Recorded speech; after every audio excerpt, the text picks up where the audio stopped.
Shalom les amis, Moadim le Simcha, Tov à tous et à toutes, Bezrat Hashem, tous nos fidèles amis présents, tous branchés, assurez-nous, Moadim le Simcha. Merci pour tous ceux qui partagent, qui partagent les shiurim, qui partagent leur temps avec nous, qui partagent leur vie avec nous, qui partagent ce qu'ils ont avec nous. Ashrenu. Alors hier on a parlé un petit peu de la Torah d'Azamra, que Rabbi Nathan il dit que en fait c'est ça l'enseignement de la Géoula, c'est-à-dire c'est avec ça qu'on va s'en sortir, puisque petit à petit on va vers le chaos au point de vue résultat du comportement. Mais d'un autre côté, si on cherche, alors on va voir que derrière toutes ces choses-là qui ont l'air pas tellement réussies, qui ont l'air même détruites, il y a quelque chose de bien qui se trouve, et il y a quelque chose qui est resté intact, qui est toujours parfait. Seulement c'est entouré avec beaucoup de problèmes. Alors Rabbi Nathan il dit que si quelqu'un il rentre dans ce chemin-là de Azamra, c'est-à-dire que je vais chanter, ça vient du pasuk dans Teilim, Azamra l'Elokai Be'odi, je vais chanter Hachem avec le peu de bien qui reste en moi. Avec ça il peut être zoché de faire tchouva be'emet. C'est ce qui est écrit dans le Teilim aussi, que encore un petit peu, et tu verras que il n'y a pas de rachat, c'est-à-dire qu'il n'y a pas du tout de quelqu'un qui n'est pas bien.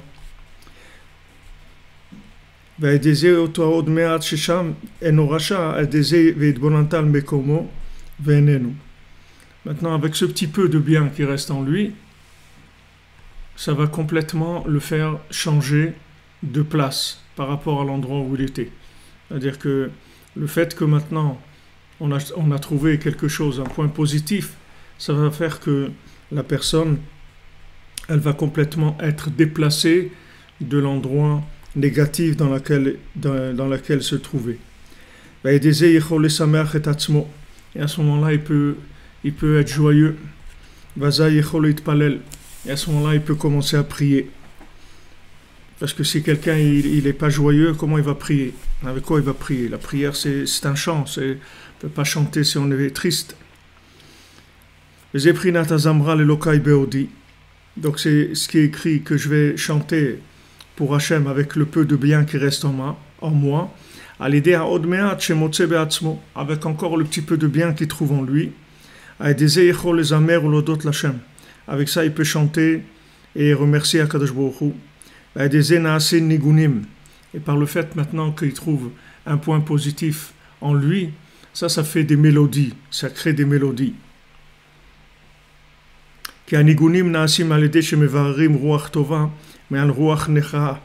Parce que comment on fait des nigunim?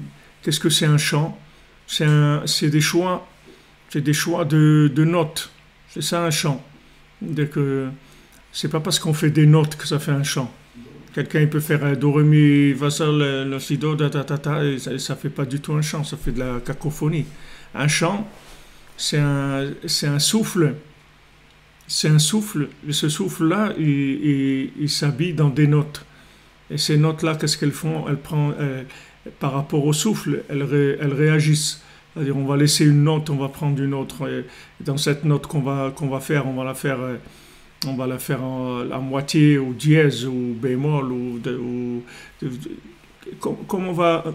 comment le souffle il va s'habiller, comme le souffle il va s'habiller dans la note de musique, et ça va faire un chant. Donc en fait le chant c'est le résultat d'un tri. C'est ça le chant. Qu'est-ce que c'est la différence entre quelqu'un qui sait jouer d'un instrument, quelqu'un qui ne sait pas jouer d'un instrument? C'est que c'est quelqu'un qui sait jouer d'un instrument, il sait gérer le souffle par rapport aux notes de musique. Tandis que quelqu'un qui ne sait pas jouer, même s'il a le souffle, il a envie d'exprimer quelque chose, mais il ne sait pas l'exprimer, alors il tape sur le piano ou la guitare, truc, ça fait de la cacophonie. Parce que la musique, c'est un système de tri. La musique, c'est du tri. C'est-à-dire, on prend la note, la bonne note, et on laisse la mauvaise. C'est pas qu'elle est mauvaise, c'est que maintenant, par rapport au souffle, alors celle-là, elle est mauvaise. Et c'est comme ça qu'on fait une mélodie. Alors il y a des gammes, des gammes aussi, c'est des zones dans lesquelles tu peux évoluer où tu prends pas trop de risques, tu risques pas de faire des fausses notes. Mais plus maintenant le tri, il est grand, et plus la mélodie, elle est extraordinaire. C'est le tri qui fait la valeur de la mélodie. Alors la musique, c'est quelque chose qui est extrêmement rigoureux, c'est-à-dire c'est la chose la plus rigoureuse qui existe dans le monde, c'est la musique, il n'y a pas plus rigoureux que ça. Parce qu'il n'y a rien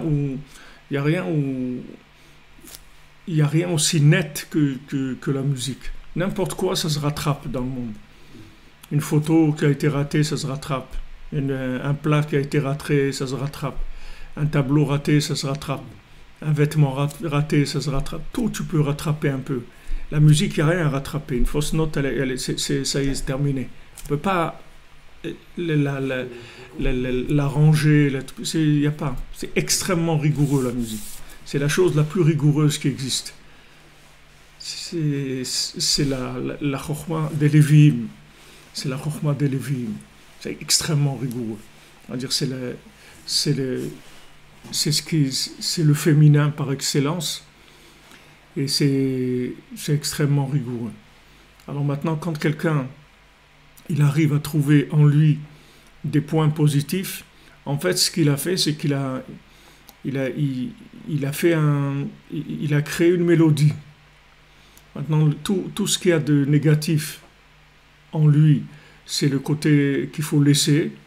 C'est-à-dire qu'on ne va pas utiliser ça, parce que sinon ça va faire de la cacophonie. Alors on va chercher la bonne note. Et même quand on va trouver cette bonne note, on va voir qu'elle est, comme Rabbeinu dit, qu'elle est pleine de choses qui ne sont pas bien encore. Il y a encore beaucoup de choses qui ne sont pas très claires dedans. Donc ça aussi, on va éliminer jusqu'à qu'on va trouver la note elle-même. Et quand on a trouvé la note elle-même, alors ça donne de la simcha et on va commencer à chanter. Donc de ça va faire des nigunim. Le nigoun, il se fait avec ça. Si maintenant, il n'y avait pas de tri à faire, on ne pourrait pas aller parler de musique. Ça serait la sirène, une sirène. Là, c'est vous, comme ça, c'est tout. Tout le lien de la musique, c'est par rapport au tri. Alors, plus le tri, il est complexe, et il est large, et il est rapide, et plus la musique, elle est forte, elle va émouvoir la personne, elle va toucher la personne plus. Donc les Lévi'im, c'était leur travail. Les Lévi'im faisaient de la musique, avec ça, ils faisaient faire tchouva aux gens. Comme ça que les gens faisaient tchouva. Quelqu'un, il arrivait au Beth Amikdash, il avait fait une faute, alors il amenait son sacrifice. Il a amené son sacrifice au Kohen. Quand il amenait le sacrifice au Kohen, alors il avouait sa faute, il disait voilà, j'ai fait ça, etc. Il faisait vidou, il demandait pardon et tout. Et à ce moment-là, au moment où il commençait à demander pardon, alors les Lévi'im, ils jouaient de la musique. Dès que les Lévi'im jouaient la musique, tout de suite la personne, elle se mettait à pleurer, elle se cassait, elle faisait tchouva, et elle avait vraiment envie de se rapprocher d'Hachem et tout. Parce que la musique qui jouait, il n'y a personne qui pouvait être insensible à cette musique-là. C'était de la musique, dès qu'on entendait ça, tout de suite on faisait tchouva. Il n'y a pas de... C'est pas une musique que quelqu'un peut entendre comme ça. Il y a des gens, ils écoutent la musique, ils mettent de la musique comme ça, et ils travaillent, ou ils font des choses. Mais quelqu'un qui est branché sur une musique et tout, il ne peut pas faire autre chose. Dès qu'il entend la musique, ça l'attrape entièrement. Il ne peut pas travailler ou manger. S'il entend la musique, alors ça... La musique de Lévi'im, c'était très très puissant. Et c'est avec ça qu'on faisait tchouva. C'est tout tout le lien de la tchouva, de la sortie d'Égypte, elle s'est faite avec ça. C'est pour ça que les Lévi'im, ils n'étaient jamais en galoute. Il n'y a pas eu d'exil des Lévi'im. Les Lévi'im, ils n'étaient jamais esclaves. Ils étaient libres en Égypte, tout le temps. Jamais ils ont été sous l'esclavage. Parce que le chant, il est jamais, tu peux jamais l'attraper. Tu peux jamais le rendre esclave. Quelqu'un qui est joyeux, jamais tu peux l'attraper. Il est toujours libre. Tu peux pas l'attraper parce que la joie, c'est quelque chose. La joie, c'est quelque chose qui fait que quelqu'un il peut pas être attrapé par la pesanteur, par la lourdeur de ce monde, par l'imaginaire négatif de ce monde. Parce qu'en fait, ce monde-là, il a pas la valeur du souci qu'on peut se faire pour lui. Rabbeinu, il ramène dans le côté Moran, il amène une Gemara, il dit Milta de lo shavia le chavla. Rabbeinu rapporte une Gemara qui dit une chose qui ne vaut pas le nezek, le dégât qu'elle peut faire. Il rapporte le gond de la porte. Le gond de la porte, c'est quelque chose qui peut faire un dégât beaucoup plus grand que ce qu'il vaut. Le gond de la porte, ça ne vaut pas grand-chose, c'est un petit truc sur quoi ça tourne. Mais s'il ne marche pas, alors il peut casser la porte, il peut faire un dégât qui coûte beaucoup plus cher que la valeur qu'il a lui-même. Alors ce monde, c'est la même chose. Ce monde-là, il n'a pas la valeur du souci qu'on se fait pour lui. C'est-à-dire quelqu'un qui se fait du souci dans ce monde, c'est qu'il a... Quelqu'un qui se fait du souci dans ce monde, c'est qu'il pense que ce monde-là, il a une valeur quelconque. Il a une valeur comme il est. Mais en fait, la seule valeur véritable de ce monde, c'est qu'il peut te permettre d'être Bessimcha, c'est tout. C'est la seule valeur qu'il a. Si tu veux rentabiliser ce monde-là, c'est la joie. C'est la seule chose que... Qui c'est qui est riche, c'est lui qui est joyeux de ce qu'il a. Parce que ça, la richesse de ce monde.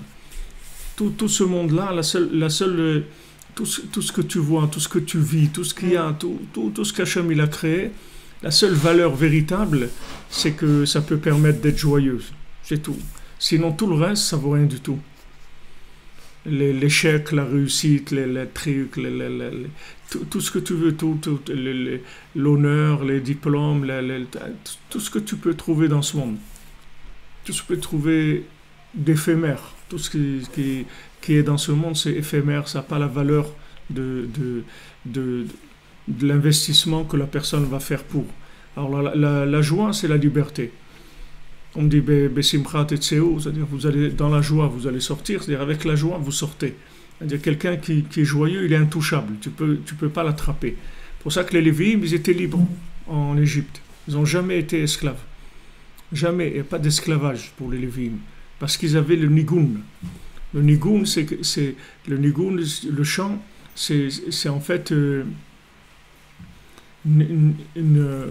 c'est une souplesse de vie. C'est-à-dire le chant, c'est la souplesse.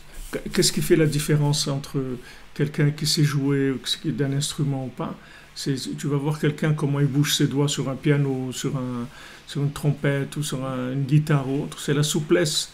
La souplesse, c'est-à-dire la rapidité, l'agilité, la facilité qu'il a de passer d'une note à une autre sans se faire attraper par une note qui n'a rien à voir avec le contexte. C'est ça la grandeur d'un musicien. C'est-à-dire tu vas voir chaque note sur laquelle il va à une vitesse très vite avec ses doigts ou sa bouche ou ces trucs s'il joue d'un instrument avant. Mais là où il va avec ses doigts, il va très vite et il passe d'une note à l'autre que toutes ces notes elles sont positives. C'est-à-dire elles s'assemblent positivement l'une à l'autre, ça donne une mélodie extraordinaire. Alors cette souplesse-là, c'est la souplesse de la vie. C'est-à-dire que dans la vie, il y a des notes qui sont vraies et des fausses notes aussi. Il y a des bonnes notes et des fausses notes. Donc il faut avoir la souplesse de sauter, c'est-à-dire tout le temps d'aller vers la bonne note tout le temps, de ne pas se faire attraper par une note qui est fausse. Tout le temps d'une bonne note à une autre. Alors le Yetzer Hara, il essaye de nous montrer les forces négatives, elles essayent de nous casser, de nous dire voilà, t'es pas bien, tu fais des trucs pas bien, etc. Il faut pas, tout ce qui est fausse note, il faut pas écouter du tout. Il faut écouter que les notes qui sont valables. Le reste, il faut pas écouter. Alors maintenant, tu peux te dire, mais on dit toujours que tout est bien et tout, on va rentrer dans une espèce d'euphorisme, on va pas être dans le vrai. Non, c'est pas, tout ce qui est négatif, c'est faux, c'est pas vrai. Il n'y a pas quand on dit qu'il faut être réaliste, il faut être réaliste. Réaliste, ça veut dire qu'il faut voir le bien, c'est ça réaliste. C'est-à-dire le mal, ça n'existe pas. Le mal, c'est de l'obscurité, ça n'a pas d'existence. Donc tout ce qui te tire vers la tristesse, vers des constats d'échec, tout ça, ça n'existe pas en fait. C'est des fausses notes. Il ne faut pas les mettre dans la mélodie parce que sinon, la mélodie, elle ne va pas marcher. C'est-à-dire, sinon, quand tu vas entendre la musique, tu vas pas entendre que c'est une musique. Tu vas entendre de la cacophonie. Et la plupart des gens, leur vie, c'est de la cacophonie parce que ils n'ont pas la souplesse, ils ne savent pas jouer de l'instrument. Alors que cette vie-là, c'est un jeu. C'est un jeu, c'est comme un instrument de musique. Il faut sauter de la bonne note à une autre bonne note, et encore une autre bonne note, et une autre bonne note, et que tout ça soit dans une harmonie, dans une harmonie entre elles. Alors ça donne un chant extraordinaire. Alors Rabbeinu, il te dit, voilà, quand tu cherches les points positifs en toi, avec ça, tu crées un chant, tu crées des nigunim. C'est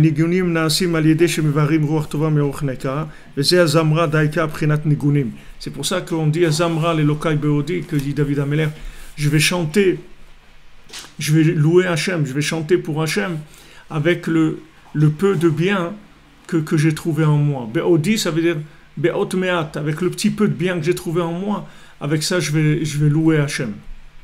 Avec ce petit peu de bien. J'ai cherché et j'ai trouvé qu'il y avait quelque chose de bien. Alors ça va me permettre de louer Hachem. Et aussi, il faut juger les autres positivement. Afilou Racha Gamour, même un Racha Gamour, quelqu'un qui est complètement à l'ouest, comme on dit, il faut chercher jusqu'à trouver en lui un point positif. Et la briotoumi et Cholzot, qui est-ce qui peut faire ça? De trouver un point positif, même dans les pochés Israël, même dans quelqu'un qui fait des avérotes. Comment? Alors celui qui peut faire ça, lui ça peut être un chazan. C'est-à-dire que qu'est-ce que c'est un chazan? C'est celui qui prie devant le hamoud, c'est-à-dire celui qui va faire monter la prière de la communauté. Alors chazan, Rabbeinu dit, c'est aussi lachon chazon. C'est-à-dire chazan, c'est chazon. C'est-à-dire c'est un visionnaire. C'est-à-dire celui qui est capable de voir le bien qui est dans chaque chose, dans chacun, en fait c'est un visionnaire. C'est un visionnaire et grâce à cette vision-là, il va construire le tabernacle. C'est-à-dire qu'est-ce que c'est le tabernacle? C'est en fait l'assemblement des points positifs de chacun. Comment maintenant il a été construit le tabernacle? Comment Hachem il a dit de construire le Mishkan? C'est quand on a fait la pire des fautes qu'il y ait jamais eu dans le monde et que Hachem il a donné à Moshe Rabbeinu les tuyaux pour comment trouver le point positif quand quelqu'un il a fait le pire de ce qui peut se faire dans le monde. Il n'y a rien de pire que Hachem il te donne la Torah et que tu craches dessus pour aller faire la bamboula. C'est-à-dire il n'y a pas il n'y a pas pire que ça. Qu'est-ce qu'il y a de pire que ça? Il n'y a pas pire que ça. Hachem, tout ce qu'il a créé, tout ce qu'il a fait, c'est pour ce jour-là. Beyom Chatunato, Simchat Libo. C'était la Chatuna. C'est écrit que Hachem, il a donné rendez-vous. Hachem, il a donné rendez-vous pour Matan Torah. Il est venu avant. C'est-à-dire, il a dit, voilà, on va commencer à tel moment. Et Hachem, il est venu avant que ça commence les festivités. Hachem, il est venu avant. Tellement il attendait ce moment-là. C'est-à-dire qu'il a devancé l'heure. Il n'est pas venu à l'heure, il est venu avant. Tellement Hachem, il attendait. C'était le mariage, c'est le jour du mariage de Hachem avec le Ham Israël. C'était la sublimation de tout ce qui a été créé et tout.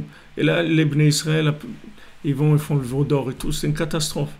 Maintenant, quand il y a eu ça, Alors Moshe Rabbeinu l'a intervenu et il a essayé de faire trouver les points positifs qu'il y avait dans l'âme Israël, malgré qu'ils ont fait le vaudan.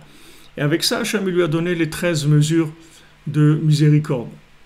Les 13 mesures de miséricorde qui seront aussi les 13 mesures d'interprétation de la Torah. C'est-à-dire pour que la Torah aussi, ça devienne quelque chose de positif et que ça donne de la vitalité et pas le contraire. Donc Hachem lui a révélé ces 13 midot de miséricorde, cette mesure de miséricorde. Et avec ça, il a dit après, bon, maintenant on va construire un Mishkan. Puisqu'on est arrivé maintenant à trouver des points positifs dans une situation tellement catastrophique, donc on va pouvoir construire le Mishkan. C'est avec ça qu'on va construire le tabernacle. C'est ça le jeu qu'il y a. C'est-à-dire que, en fait, la situation négative, c'est juste un moment de recherche qui permet de chercher le point positif. Et quand on a trouvé le point positif, avec ça on construit. On commence à construire la maison d'Hachem. Alors Rabbi Nathan dit Veda shekol echad mitzadikei ador boné mishkan. Et sache que chacun des tzadikim de la génération, ils construisent un tabernacle. Shemisham mekablim tinokot shel bedraban hevel piyem shen bonchet. D'où ils reçoivent les enfants qui étudient la Torah, leur souffle dans lequel il n'y a aucune faute. C'est-à-dire le souffle des enfants, quand ils étudient la Torah, c'est un souffle qui est entièrement pur. Il est entièrement pur, pourquoi? Parce qu'il vient du tabernacle qui a été construit avec les points positifs. Donc il est entièrement pur, ce souffle-là. Il n'y a aucun mal dedans. Il n'y a aucune emprise de rien de mal. Parce que c'est le résultat d'avoir trouvé le point positif qui a créé le tabernacle et qui donne ce souffle aux enfants. Et comme a dit la Gemara, le monde n'y tient que sur ça. Hachem, il entend les enfants, le souffle des enfants quand ils étudient la Torah, il entend ce chant-là. Ça adoucit complètement la rigueur. Parce que c'est que du positif. Il n'y a rien. Il n'y a aucune compréhension, il n'y a aucune malice, il n'y a rien. C'est que une voix qui chante pour Hachem, c'est tout. Mais il n'y a aucune emprise du mal dedans. Puis je vous disais, Matrilim bin Vayikra Aincham. C'est pour ça qu'il commence par Vayikra. Il commence par Vayikra, parce que Vayikra, c'est là où on va commencer à parler de tout le travail du Mishkan, du tabernacle. Maintenant, le tzaddik, que lui, il est capable de cueillir le bien qu'il y a dans chacun, lui connaît tous les angles de tout ce que les tzaddikim ils construisent comme tabernacle. Chacun il construit à sa façon une maison pour Hachem.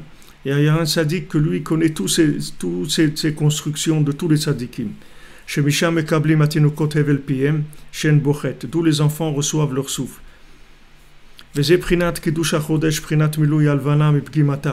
Donc maintenant, ça c'est le principe du Kiddush HaChodesh, c'est-à-dire qu'on sanctifie le mois, que maintenant la lune, elle va se remplir du fait qu'elle a été vidée.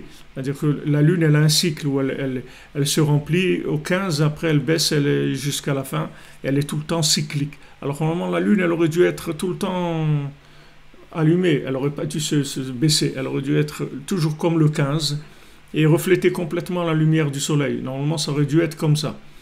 Mais comme Hachem, il a réduit la lune pour arriver à là où il veut amener l'humanité, mais le fait qu'il a réduit la lune, alors ça a mis toute... En fait, il a réduit son évidence dans le monde. Le fait qu'il a réduit l'évidence dans le monde, alors chez chacun aussi, le bien qui est en lui, il n'est pas évident. Alors, il y a des hauts et des bas tout le temps. Alors, il y a la première mitzvah de la Torah, c'est Rosh Chodesh Nissan, qu'on doit faire le Kiddush HaChodesh, de Rosh Chodesh Nissan.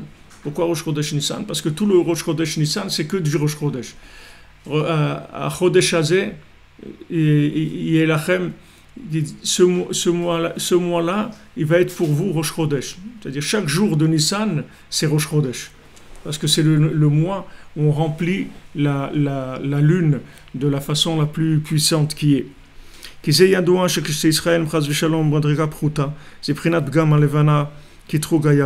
qu'on sait que quand le Ham Israël est dans un niveau bas, Alors ça s'appelle que la lune, elle a été diminuée. C'est l'accusation de la lune, c'est-à-dire c'est la différence entre la chorma et la projection de la chorma.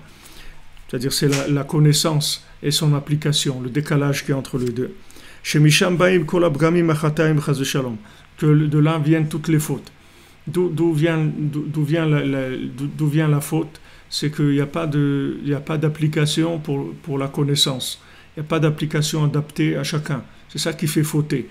Si quelqu'un il avait l'application qui lui convient, il n'y a personne qui fauterait. Parce que dès qu'il sait quelque chose, alors il a l'application qui correspond. Et il ne va pas fauter. Tout ce qui manque, c'est le conseil, c'est la etza, c'est le conseil. Le conseil, ça veut dire comment moi je vis cette chose-là. Il y a une parole de la Torah qui dit voilà, tu dois faire ça. Tu dois être joyeux. Tu dois pas mentir. Tu dois pas voler. Tu dois être comme ça. Alors maintenant, comment moi je vis cette chose-là? C'est ça qui me manque. Pourquoi j'arrive pas à le faire? Parce que j'ai pas trouvé le comment qui me correspond, c'est tout. Moi je veux le faire, mais je sais pas comment. Alors c'est pour ça que j'arrive pas à faire. Parce que la lune, c'est-à-dire le côté application, le côté féminin, il n'est pas évident. Donc, comme il est réduit, la lune elle baisse, des fois elle augmente, des fois elle baisse, mais elle n'est pas tout le temps, elle correspond pas tout le temps à l'application de la connaissance. Donc ça fait que quand il n'y a pas de conseil, alors on se trompe et on faute. C'est pour ça que quand quelqu'un, un juif, il se réveille et il trouve en lui un point positif, avec ça il fait tchouva. Laisse faire tchouva. C'est pas chercher les problèmes et commencer à parler des problèmes. Faire tchouva, c'est arriver à trouver le jour où tu seras persuadé que tu es quelqu'un de très bien, ça veut dire que tu as fait tchouva. Tant que tu n'es pas convaincu que tu es quelqu'un de bien, c'est que pour l'instant tu n'as pas fait tchouva. Faire tchouva, c'est pas être conscient qu'on a un raté, un nul, que tout ce qu'on fait ça vaut rien. Ça c'est pas faire tchouva. Ça c'est être un rachat, c'est être un kofer, c'est un apikoros. C'est être un apikoros, c'est ça quand quelqu'un dit moi je vaux rien, des trucs, je suis nul, j'ai rien de fait bien dans ma vie et tout. Ça c'est de l'apikorsout, c'est de l'hérésie. Quelqu'un qui fait tchouva, c'est quelqu'un qui est capable d'assumer qu'il est quelqu'un de bien. Quelqu'un qui prend conscience qu'il est bien, qu'il est vraiment quelqu'un de très bien. Alors ça veut dire qu'il a fait tchouva. C'est ça faire tchouva. Donc Rabbeinu, quand il a dit ça, il a rendu tous les gens fous complètement. Le monde entier, il les a rendus fous complètement. Il leur a donné des torticolis pour la vie. C'est-à-dire ça, la tête, elle a tourné dans l'autre sens complètement. Et j'ai mon ami Zacher Tov, Rav Moshe Levi, Moshe Raphaël Ben Hassiba Levi, qui est à Fouachlema. Alors lui c'est un grand litaï, c'est un grand Talmid Chacham, un homme de grande valeur. Je parlais hier avec quelqu'un de Casablanca, du Maroc, et je lui racontais comment Rav Moshe Levi, quand il était à Casablanca, quand ils ont fait Rav Chaïkin à la Vachalom, il a envoyé 4 ou 5 élèves d'Aix-les-Bains. Il leur a dit, vous allez aller au Maroc, une seule mission, détruire l'alliance israélite. Voilà votre but. Et ils sont partis, 5 comme ça, 5 élèves de la yeshiva. Et ils ont fait un cheder, une école à Casablanca. Il y avait 3000 élèves.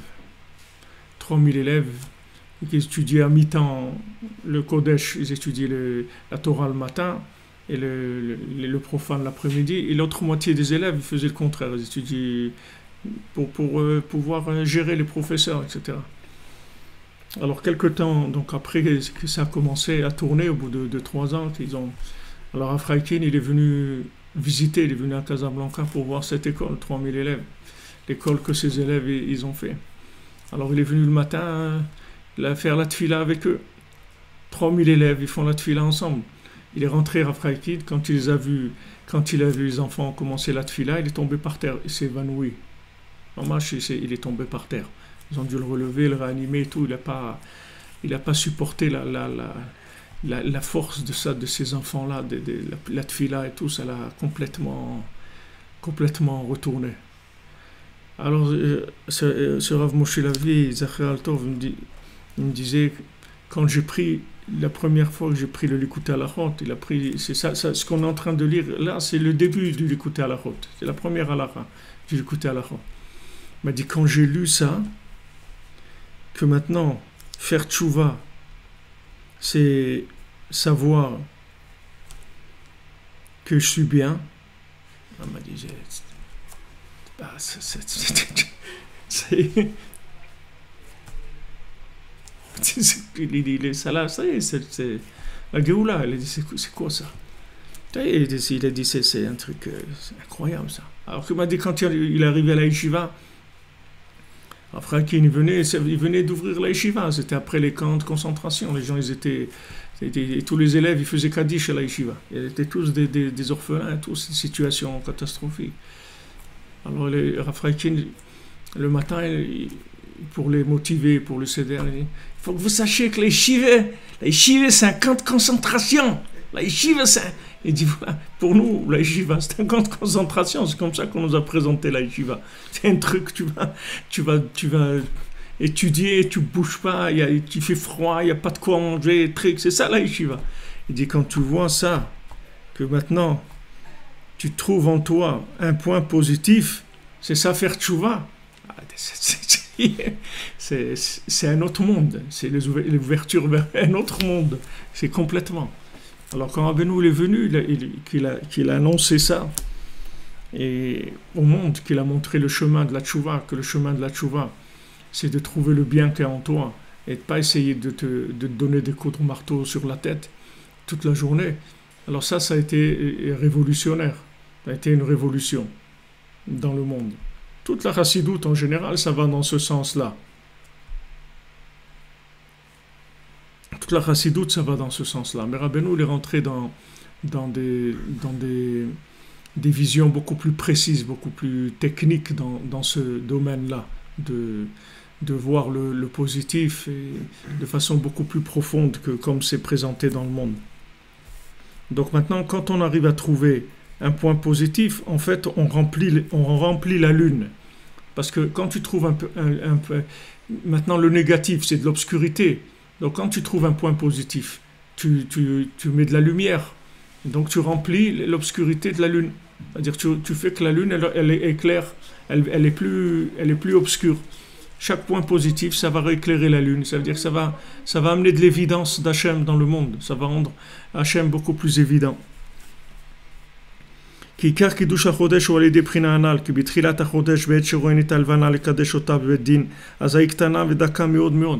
Parce qu'au début, quand on va sanctifier le mois, on va faire la bénédiction du mois.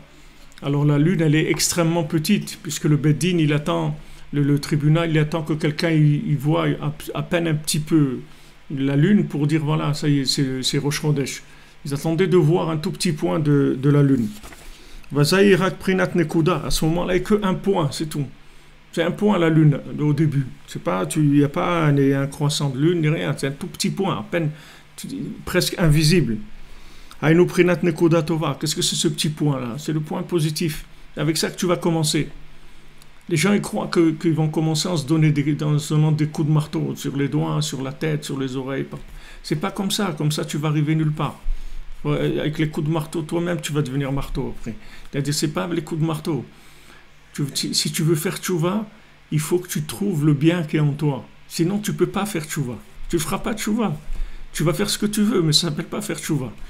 Tu vas faire semblant d'être juif, tu vas devenir un grand nerveux, tout ce que tu veux.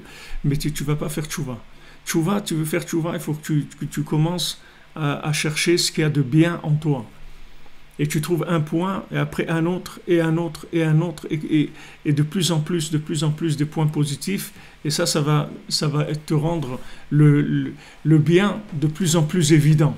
Chez toi, chez les autres, dans le monde, tu vas voir que Hachem, il va devenir évident dans ta vie. Parce que Hachem, c'est que du bien. Hachem, c'est pas un marteau. Hachem, il n'est pas en train de marteler le monde. Hachem, il est que Tov. Hachem, il est que bien. Il a créé le monde pour le bien, avec le bien, pour l'amour, pour le bien de l'humanité, pas pour autre chose. Donc tu ne peux pas dire que tu vas te rapprocher d'Hachem en te disant toute la journée que tu ne vaux rien du tout. C'est impossible. C'est impossible, tu vas trouver Hachem en te disant que tu es nul, tu ne vaux rien, tu fais que des bêtises. C'est impossible qu'avec ce chemin-là, tu vas arriver chez Akadosh Baruch Hu. Impossible. Donc Rabbeinu te dit, voilà, mets-toi au travail, commence à trouver le bien qu'il y a en toi, le bien qu'il y a dans ton entourage, le bien qu'il y a dans le monde. Et avec ça, tu vas commencer à reconstruire la lune. Tu vas rendre le bien évident dans le monde, c'est-à-dire Hachem, le bien, il va être évident. Chez Iprinat, Shchora Ani Venava, comme c'est écrit, je suis noir et je suis belle. C'est-à-dire, tu crois que je suis noir quand tu me vois, parce que je suis noir, parce que le point positif, il est tombé dans des poubelles. Mais le point positif, il est là. Ne crois pas parce qu'il est dans des poubelles qu'il n'y a pas de point positif. Il est là. Il y a des gens qui sont enrichis en cherchant dans les poubelles. Des fois, ils ont trouvé un diamant dans une poubelle.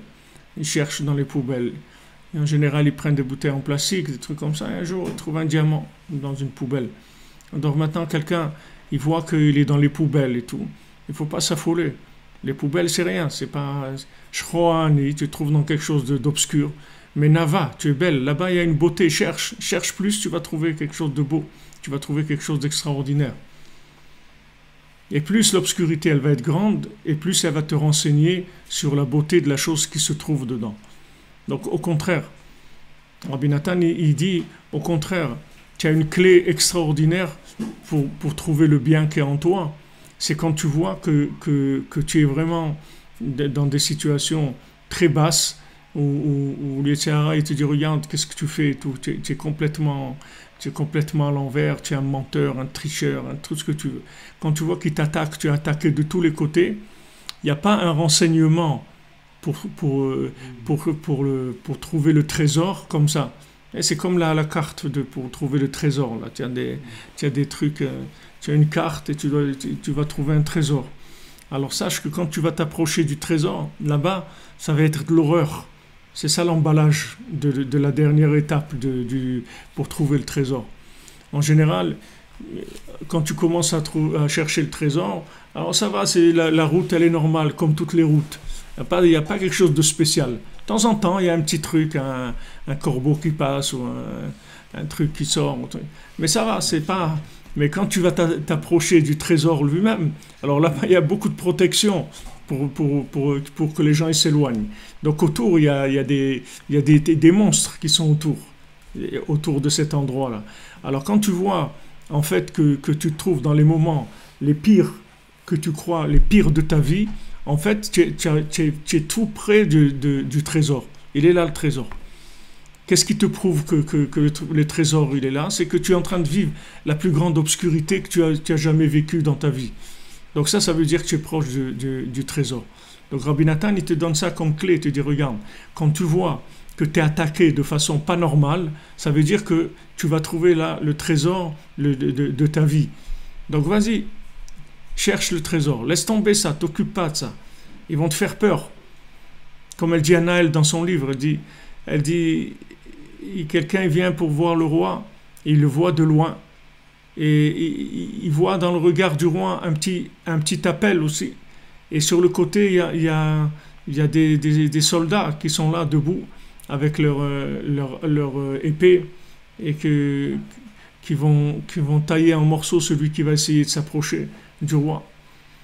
Alors lui, il sait pas quoi faire. Il est là, il a envie de s'approcher du roi. Et il sent dans le regard du roi que le roi aussi voudrait qu'il s'approche de lui. Mais il voit toute cette armée-là qu'il y a. Et il dit, si je me lance, ils vont me tuer, c'est sûr. Et à un moment, il dit, tant pis, on y va. Et il va, il court, et ils lui font rien du tout. Ils lui font rien.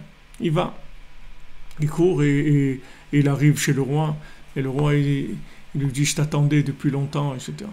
Mais il y a des gens, quand ils voient toutes ces forces nizaki, ils ont peur. Ils ont peur. Combien de gens ne viennent pas en Eretz Israël, habitent en Eretz Israël et tout, parce qu'ils ont peur, ils voient beaucoup de choses qui font peur. Mais déjà réellement, dans la réalité de tous les jours, il n'y a aucun endroit au monde aussi agréable et aussi sécurisé qu'en Eretz Israël. Aucun endroit dans le monde où tu peux vivre. Venez maintenant, voilà, c'est Chol Hamoed. Allez, vous sortez à 2 heures du matin, vous allez voir des familles entières avec des enfants qui jouent et tout, par centaines dans les rues de Jérusalem, qui vont au Kotel, qui vont à David HaMelech, qui vont là. Ça n'existe pas dans le monde. Il n'existe pas un pays au monde, à 2 heures du matin, tu peux te promener avec des dizaines d'enfants qui jouent sur les pelouses, les trucs et tout, ça n'existe pas.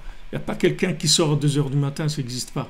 Il n'y a que les gens qui ne sont pas clairs qui sortent à 2 heures du matin. Mais des gens qui veulent vivre stam comme ça, ça n'existe pas. Mais seulement, il y a un dimion comme ça. Il y a les gens, ils ont l'impression que c'est comme ça. Il a dit un rave, là on reste le Rav Amselem, il a dit que dans le monde, en ce moment, il y a 100 millions de gens qui demandent la conversion au judaïsme. 100 millions de gens qui sont inscrits dans le monde qui veulent se convertir.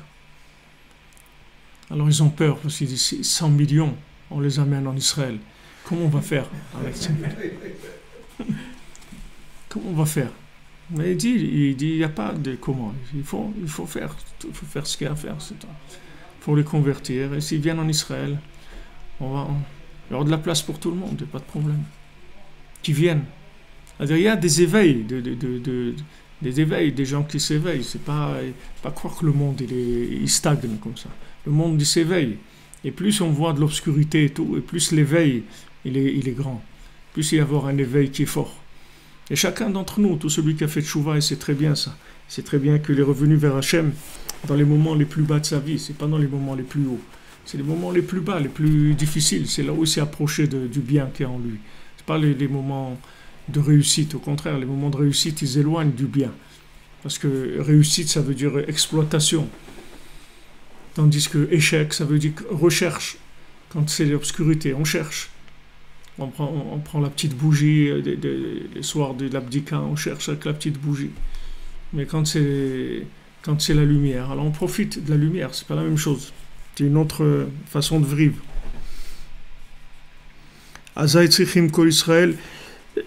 Pardon. Alors à ce moment-là où la lune elle se trouve dans sa phase la plus petite, alors le Ham Israël il doit chercher jusqu'à qu'il la trouve, jusqu'à qu'on voit des témoins visuels qui disent voilà on a vu un tout petit point de la lune.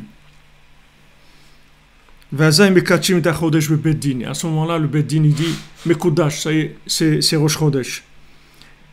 Que ça c'est la réparation et qu'on remplit la lune. Et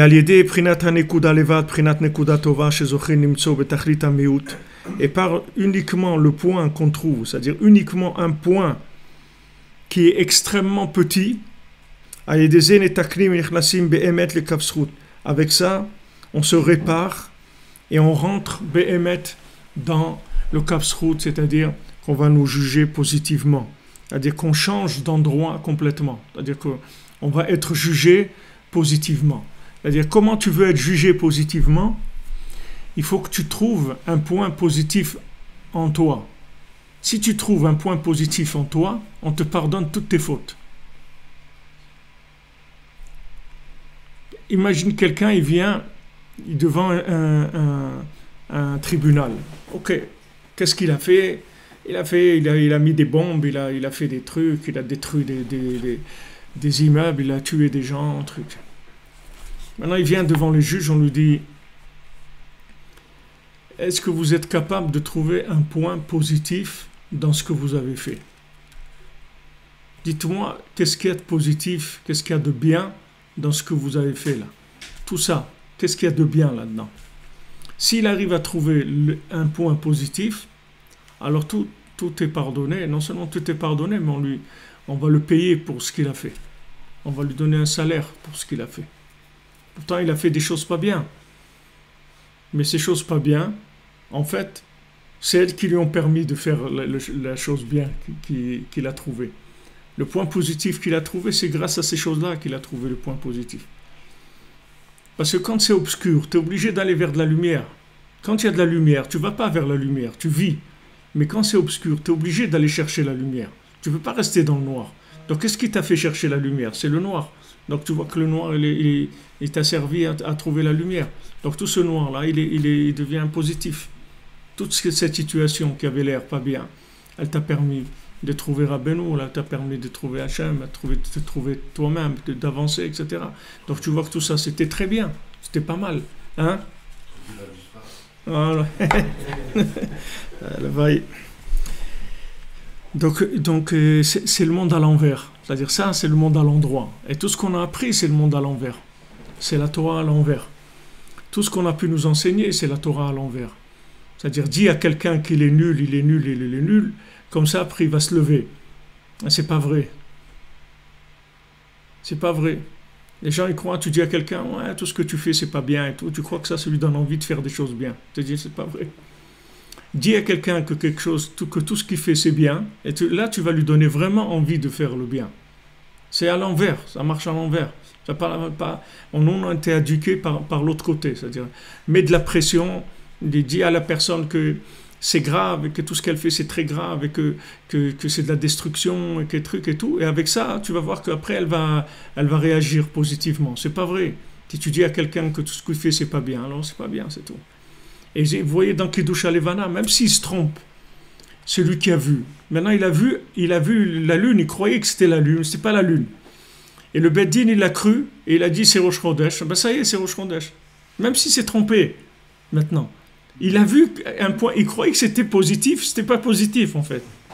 Même le point positif qu'il a trouvé, il n'était pas vrai. Ça fait rien, c'est pas grave. Si pour lui, c'est sincère, il croyait que c'est un point positif, ça suffit. Ça suffit. Tu vois ça, par exemple, un petit enfant. Des fois, il vient, il t'amène un cadeau. Il t'amène un cadeau. Par exemple, je sais pas, la maman, elle avait préparé un super truc de pâte d'amande avec un truc pour faire un gâteau. L'enfant, il va, il prend cette pâte d'amande, il l'écrase complètement, il la mélange avec du papier, avec des trucs, et il fait une tête d'un bonhomme, il dit « Regarde maman, regarde ce que j'ai fait !» Non, la mère, quand elle voit ça, elle voit qu'il lui a complètement détruit son gâteau et tout. Mais elle va pas lui dire ça. Elle va voir que lui, il est tellement content qu'il a fait un petit bonhomme comme ça, avec toute la pâte d'amande, qu'il a mis des morceaux de verre, d'un truc qu'il a cassé, avec la brosse à dents là-bas, il a mis un petit chapeau avec du dentifrice et tout. Quand elle voit ça, elle dit, mais c'est magnifique mon fils que tu as fait, c'est une œuvre d'art, c'est extraordinaire. Elle ne va pas lui dire, tu m'as détruit mon gâteau que j'ai travaillé 3 heures dessus. Pas du tout. Même si c'est pas vrai, c'est pas important. Le Icar, c'est que toi, tu as trouvé quelque chose de bien. C'est tout. Tu crois que c'est bien, ça suffit. Même si on veut juger, si on veut de façon rigoureuse, c'est pas bien, c'est pas grave, tu t'es trompé. C'est bien pour toi. Tu crois que c'est bien. Tu crois que ça c'est le bien, vas-y. Vas-y, c'est tout. Vas-y, c'est tout. C'est pour ça que les gens là où ils sont, vous les laissez ce qu'ils appellent le bien, vous les laissez faire ce qu'ils appellent le bien. Au contraire, vous les aidez, vous les encouragez dans ce qu'ils appellent le bien. Parce que pour lui, c'est bien. Quelqu'un, il a découvert que maintenant, il faut défendre les éléphants parce qu'on veut reprendre les défenses d'éléphants et les massacrer et tout. On ne peut pas laisser faire ça et tout. Alors, il investit toute sa vie là-dedans et tout. Tu le laisses, je sais pas. Pour lui, c'est bien, cette chose-là. Alors, vas-y, avance. Mais ne t'arrête pas, c'est tout. Si tu avances là-dedans, tu vas voir qu'après, tu vas arriver à quelque chose d'autre complètement. Mais avance dans ce que tu appelles le bien. D'après toi, ce que tu appelles le bien, avance là-bas. Ne t'arrête pas. Ne t'arrête pas, ne t'installe pas, ne commence pas à faire du commerce. Avance dans le bien, ce que tu appelles le bien. Donc même si c'est faux, on voit que tu ne peux pas revenir en arrière. C'est-à-dire que si maintenant le Beddin il s'est trompé, que la personne qui est venue témoigner, ce qu'elle avait vu, c'était pas vrai. Et le Beddin a dit c'est Rosh Chodesh, ça y est, c'est Rosh Chodesh. Et quand le Beddin il dit c'est Rosh Chodesh, c'est-à-dire c'est tout le système astral qui se met en place. C'est pas ils ont dit quelque chose. C'est pas ils ont dit. C'est Asher Tikreu Otam Bemo Adam. C'est-à-dire que vous les allez les appeler dans leur temps. Al Tikre Otam et la Atem. Les Khamim dit c'est pas Otam, c'est Atem. C'est-à-dire vous, quand vous allez dire que c'est Pessah, alors ça deviendra Pessah. Ah, vous êtes trompé, c'est pas grave. Vous avez dit que c'est Pessah, c'est Pessah.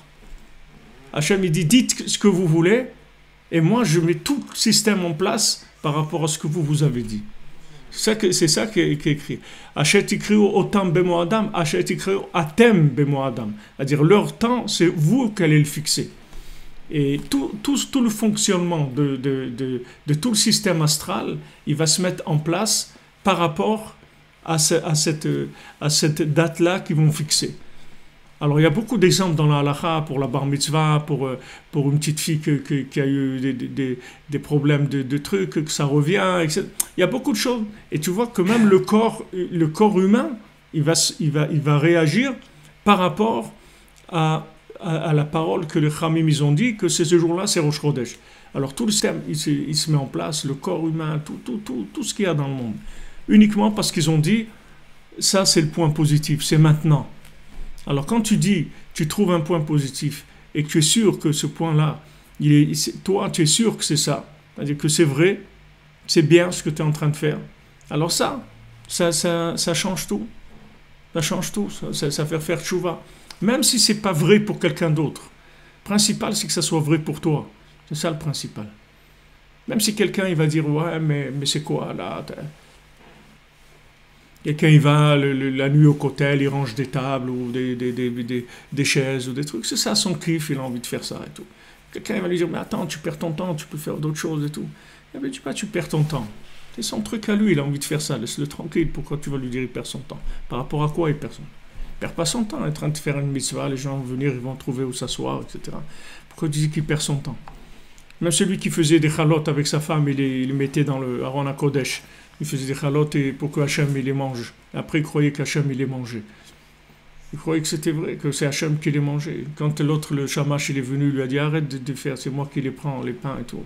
Alors il les a cassés. Alors Hachem, il était énervé. Il a dit j'ai jamais eu autant de plaisir que depuis la destruction du temple, que ces chalotes qui me faisaient ce bonhomme-là avec sa femme.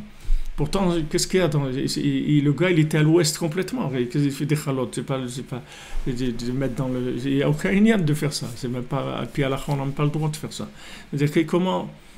C'est pas ça qu'Hachem il a vu. Hachem il a vu que pour lui, c'est bien. C'est ça qui compte. C'est que pour toi, c'est bien. C'est ça qui compte. C'est ce que toi, tu appelles bien. C'est ça qu'Hachem il veut. Il veut que tu le serves avec ce que toi, tu appelles bien. Pas ce que le voisin il appelle bien, ce que toi tu appelles bien. Alors Rabbi nous rapporte, il dit voilà, le cordonnier, il fait je sais pas qu'est-ce qui m'a parlé de ça, les cordonniers, le cordonnier, je sais pas, il m'a dit, tu as vu quelque chose comme ça, des cœurs, quelqu'un qui coordonne les cœurs, je sais pas, un cordonnier, je sais pas, quelqu'un m'a parlé de ça. Le cordonnier, qu'est-ce qu'il fait? Des chaussures à 3 coins, ok. Il les embrasse. Il dit quelles chaussures merveilleuses, c'est du sucre, c'est du miel, ces chaussures-là, elles sont nifla. Et pourtant, c'est même pas des chaussures, elles ont 3 coins. C'est pas des chaussures. Alors sa femme, elle lui dit, mais pourquoi, si elles sont tellement bien, alors pourquoi tu les vends pas cher et tout? Il dit, qu'est-ce que tu me prends la tête avec les. Il dit, l'autre, il fait les ventes, tel prix. Il dit, qu'est-ce que tu me fais de l'autre? L'autre, c'est l'autre, qu'est-ce que tu me parles de l'autre? Moi, c'est mes chaussures. Quelqu'un avec ce qu'il fait, il se glorifie de ça. Pour lui, c'est bien. Pour lui, il est content. Un enfant, il fait un dessin, il est content. Il a fait un dessin, il a dessiné une maison. Même que cette maison-là, ça ressemble plus à une girafe ou à un truc qu'une maison. Mais lui, il est content. C'est une maison. Elle est nifla, la maison. Pourquoi elle est nifla? Parce que c'est la sienne. C'est la sienne, c'est la mienne. C'est le bien que moi j'ai trouvé. C'est mon bien à moi, c'est moi qui l'ai trouvé. Hachem, il te donne la marge, tout ce que tu veux, vas-y. Mais sois honnête avec toi-même, c'est tout. Ça, c'est ça que tu aimes faire. Tu aimes, c'est avec ça que tu t'exprimes. C'est ça ta joie. Tu veux donner à manger à des gens, ou tu veux rendre joyeux les gens, ou tu veux faire ce que tu veux décorer les rues de Jérusalem. Ce que tu veux, fais ce que tu veux. Le Icar, c'est que pour toi, c'est bien. C'est bien, pour toi, c'est le top ce que tu es en train de faire. C'est ça qui compte. Et c'est ça qui s'appelle faire tchouva. C'est comme ça que tu vas faire tchouva. Et si quelqu'un vient et te dit, ouais, mais toi, par rapport à quoi tu dis ça? Tu connais mon âme, tu sais qui je suis, tu sais pas qui je suis. Il n'y a pas un bien avec un standard universel. Il n'y a pas une façon de vivre le bien avec un standard universel. Il y a des gens, ils aiment faire de la Torah, et dans la Torah, il y a des centaines de façons d'étudier la Torah. Il y a de la prière, il y a des centaines de façons de prier. Il y a de faire des mitzvot, il y a de faire du chesed, il y a de faire de la création de choses. Chacun, il trouve son point positif, là où il va dire, waouh, j'ai fait quelque chose de bien. Il est content, il a fait quelque chose de bien. Ça s'appelle faire tchouva. Et si tu fais ça, tu ne vas plus faire des bêtises. Tu ne vas plus faire des bêtises. Parce que toutes les bêtises que tu fais, c'est parce que tu n'as pas trouvé ce qu'il y a de bien. Si tu vas trouver ce qu'il y a de bien, tu ne vas plus faire des bêtises. Parce que tu vas être content, tout simplement, de faire des choses bien. De faire des bêtises, ça rend personne content. Faire des bêtises, c'est uniquement l'ennui, les nerfs, la révolte, la rage de vivre. Tout ça, c'est ça qui fait faire des bêtises. Mais quand quelqu'un il fait quelque chose de bien, il fait plus de bêtises, ça l'intéresse plus. Les bêtises, c'est pour des gens qui n'ont rien à faire. Mais quelqu'un qui a trouvé quelque chose de bien à faire, mais si il est allé maintenant, il est allé planter, je sais pas, des palmiers, il veut faire un truc, il veut essayer de planter des palmiers en Alaska. Ok, alors vas-y, fais des palmiers en Alaska, qu'est-ce qu'il y a? Il est content, il est là-bas, waouh, truc. Au bout de 3 mois, il y a un petit truc qui pousse, waouh, c'est super, un truc. Quelqu'un va le vendre, mais dit, mais attends, mais là-bas, il y a plein de palmiers, trucs, va à Jéricho, là-bas, il y a plein de palmiers. Mais là, pourquoi? Laisse-le tranquille, c'est ça sa vie. C'est ça sa vie. Lui, quand il a fait ça, il a réussi, il a fait quelque chose qui lui donne de la joie. C'est ça faire tchouva. C'est ça faire tchouva. Tant que tu n'arrives pas à ça, tu ne peux pas faire tchouva. Tchouva, c'est pas faire de la soumission à des normes sans ressentir quoi que ce soit, sans se sentir, comme on dit, involved. C'est-à-dire tu ne te sens pas... Concerné. Hein? Imbriqué, concerné, imbriqué. C'est-à-dire tu fais un truc, mais toi, tu n'es pas dedans. Tu comprends? Toi, tu n'es pas dedans. Quelqu'un, il étudie. Ok. Il étudie bien. Bon, Hachem, il réussit. Il prie bien. Il fait des mitzvot. Il donne de la tzedaka et tout. Ok. Mais toi, où tu es dans ça? Dans tout ça, là. Toi, où tu es? Alors on dit, mais voilà, moi je fais ce qu'on m'a dit de faire. Mais toi, tu existes. Toi, tu n'es pas qu'une machine à faire ce qu'on t'a dit de faire. Toi, tu es quelqu'un. Tu as un cœur. Tu sens des choses. D'accord? Quand tu manges une mandarine et quand moi je la mange, toi, tu ne peux pas savoir ce que le goût que je ressens. Et moi, je ne sais pas le goût que tu ressens dans la mandarine. On est en train de manger la même mandarine, mais on ne sait pas. Moi, je vais te dire c'est bon. Toi, tu vas me dire c'est très bon. Mais c'est tout. Qu'est-ce que ça veut dire c'est bon? Je ne sais pas ce que ça veut dire. Ça veut dire bon pour moi. Et toi, quand tu dis c'est bon, par rapport à toi.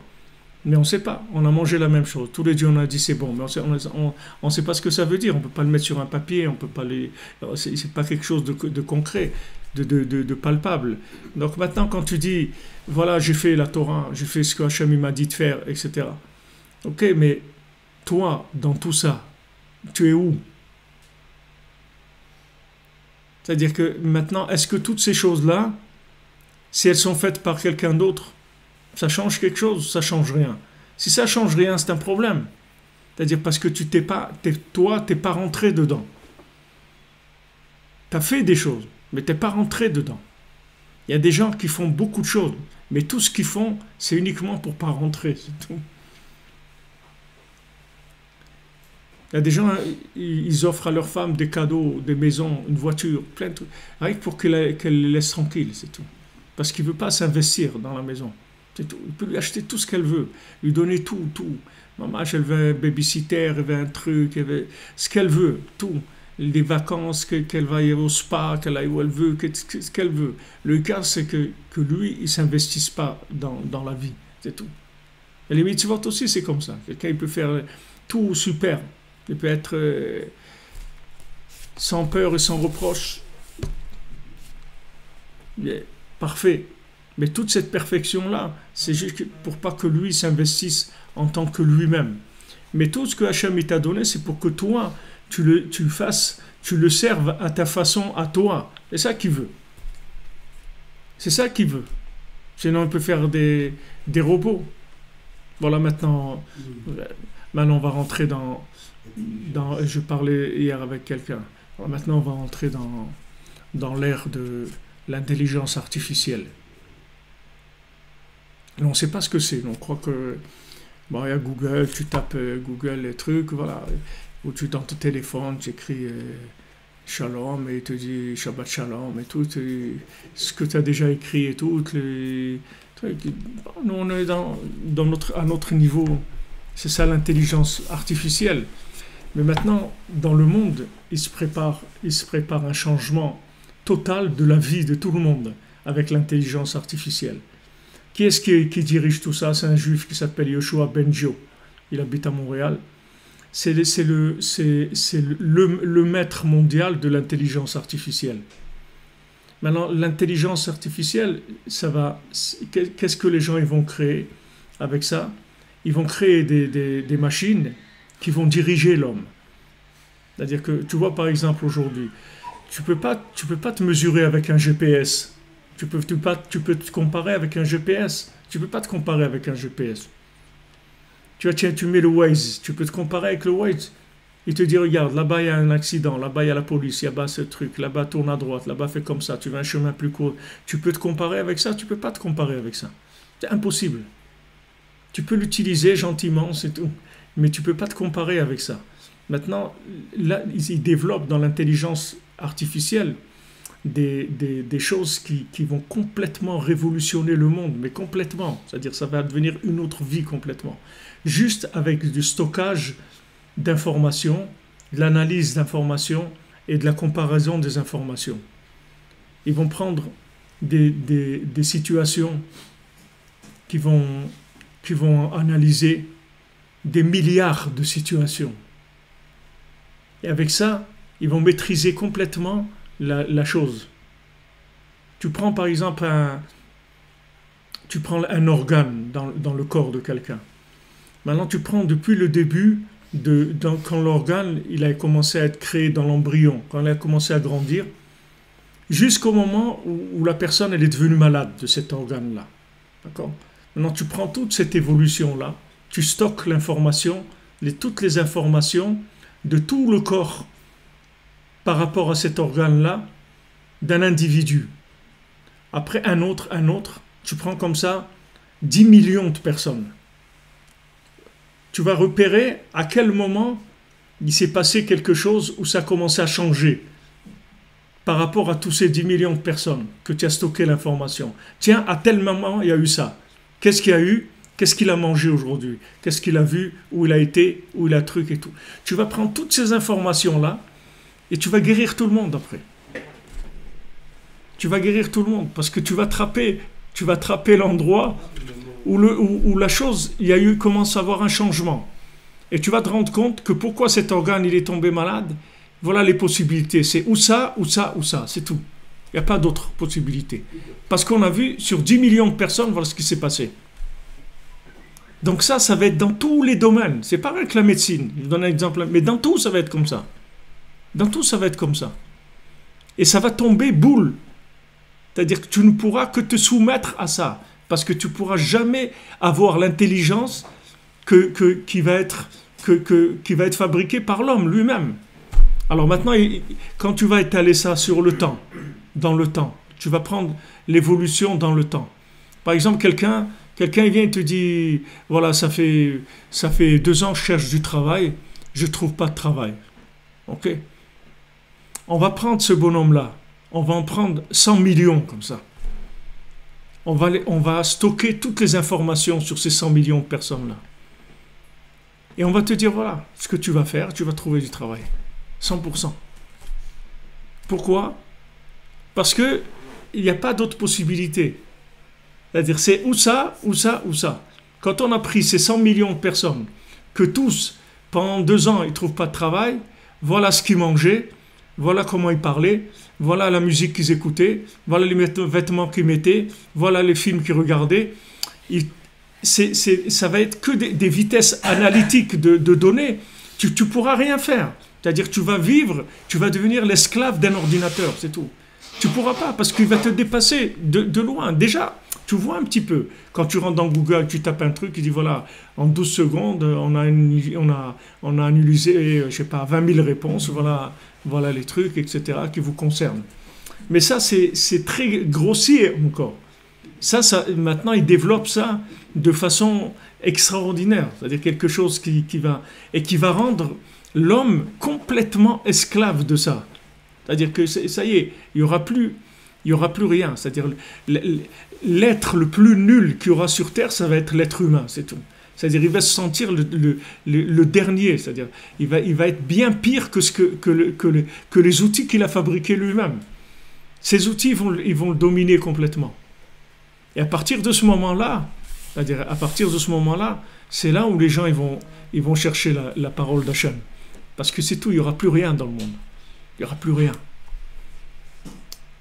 Aujourd'hui, c'est comme un enfant, si tu veux. Un enfant, quand il grandit, jusqu'à qu'il devienne adolescent, tout ce qui fait sa vie, c'est parce qu'il n'est pas un adulte, c'est tout. C'est parce qu'il est un enfant.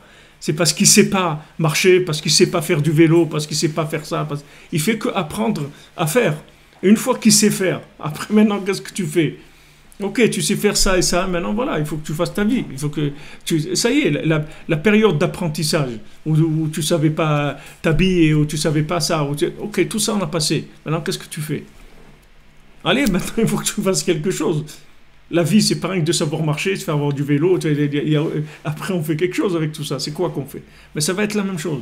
C'est-à-dire qu'il va y avoir une telle connaissance dans le monde qui va complètement enlever toute envie de découvrir. Il n'y aura rien à découvrir. Il n'y aura rien. Tout sera découvert. Tout.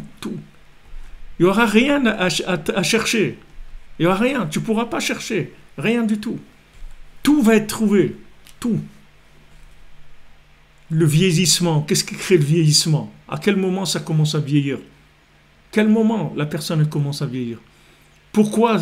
Qu'est-ce qui fait que ça vieillit? Voilà, on rajoute ce qui manque. On arrange ça. Et la personne ne va pas vieillir. Tout comme ça. Tout ce qu'il y a sur Terre. On va faire pousser des choses. Faire pousser des fruits. On va faire pousser des fruits extraordinaires. Avec que ça. C'est-à-dire, voilà, pourquoi le fruit il est comme ça? Pourquoi? Parce qu'il y a ça, on va analyser, tac, stocker des milliards d'informations qu'on va connecter ensemble. Et voilà, si tu mets ça, et ça, et ça, le fruit va donner telle chose, il va donner telle force, tout comme ça, tout ce qu'il y a sur Terre, ça va être comme ça. Maintenant, c'est quelque chose qui va prendre ou 4-5 ans, ou 10 ans. Maintenant, ils investissent là-dedans, mais c'est les plus gros investissements du monde, c'est là-dedans maintenant, dans l'intelligence artificielle. Tous les gens tous les plus gros investisseurs du monde, c'est là-dedans qu'ils investissent parce que c'est le futur. C'est-à-dire c'est le mode de vie du futur. C'est-à-dire c'est que l'homme, il va être complètement entouré de machines qui vont le diriger complètement dans tout. C'est dangereux pour avoir attaché, ça nous déconnecte, il n'y a pas de joie au fond, ce système. Oui, mais c'est très bien, parce que non, c'est pas que ça déconnecte, ça va pousser la bêtise à l'extrême, si tu veux. C'est pas que ça déconnecte. Voilà, maintenant les gens ils peuvent se connecter, ils se connectent pas. Pourquoi? Parce qu'ils ont l'impression qu'ils font quelque chose. Mais quand maintenant tu vas te rendre compte, tu fais rien. Tu fais rien. Tu vas voir, comme le Waze, tu vas voir dans tout ça. Dans la santé, dans le travail, dans tout. Tout, ça va être maîtrisé par des systèmes. Donc, qu'est-ce qui va te rester à faire? Rien. C'est que sur le plan matériel. Hein? C'est que sur le plan matériel, ça peut tout organiser, tout prévoir sur le plan matériel, mais on ne connaît rien de l'intérieur de nous-mêmes. Est-ce qu'il n'y a pas, ce ne sera pas là l'aventure, l'aventure intérieure? Ben c'est là où ça va commencer. La vie, elle va commencer à partir de ce moment-là. C'est-à-dire la recherche de l'infini, elle va commencer à partir de ce moment-là. C'est-à-dire que quand on va faire tout ça, la seule chose qui va rester comme inconnue, c'est la vie, c'est tout. Et les gens, ils vont aller tous chercher la vie, parce que c'est la seule chose qui restera d'intéressant. Tout le reste, il n'y a plus de possibilités. On a été dépassé dans tout. Avant, tu pouvais te surpasser dans ça ou dans ça. Voilà. Ouah, tel docteur, il a découvert tel truc, tel architecte, il a découvert ça, l'autre, il a découvert un matériau pour faire ça. Mais ça y est, tout ça, ça va disparaître complètement. C'est fini. Tu n'auras plus quelque chose où tu pourras exister à travers quelque chose que tu vas faire, ou tu vas découvrir, ou tu vas mettre en place. Parce que tout ce qui est à découvrir, ça va être découvert et bien plus parfait que tout ce que tu pourras faire. Puisque ça va être utiliser une intelligence qui est comme des milliards et des milliards et des milliards de cerveaux ensemble, qui connectent ensemble. Même Google aujourd'hui, quand il t'analyse 20 000 trucs, toi tu ne peux pas analyser 20 000 trucs en même temps, même si tu les connais. Tu ne peux pas les analyser. C'est impossible. Tu peux pas faire joindre toutes ces choses en même temps. Tu n'as pas un cerveau pour ça. Mais tu vois qu'il y a des machines qui font ça. Donc maintenant, quand ils vont développer ça dans tous les domaines, ça va être la fin du mensonge. C'est tout. C'est-à-dire tout ce qui te faisait croire que c'est ça la vie, tu vas voir que ce n'est pas la vie, c'est tout. Alors qu'est-ce qui te restera? Que de chercher la vraie vie, c'est tout.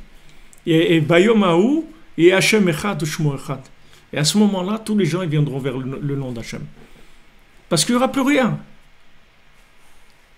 Il n'y aura plus rien. Aujourd'hui, qu'est-ce qui fait action, truc? C'est parce que tu fais quelque chose. T'as ajouté quelque chose dans le monde. Mais quand tu ne vas rien ajouter, que toi-même tu vas être esclave d'une machine, et si tu n'as pas cette machine, tu ne peux pas vivre, donc ça y est, c'est fini. Tu n'as plus où te parfaire. Il n'y a plus de découverte possible. Tu ne peux pas découvrir quelque chose.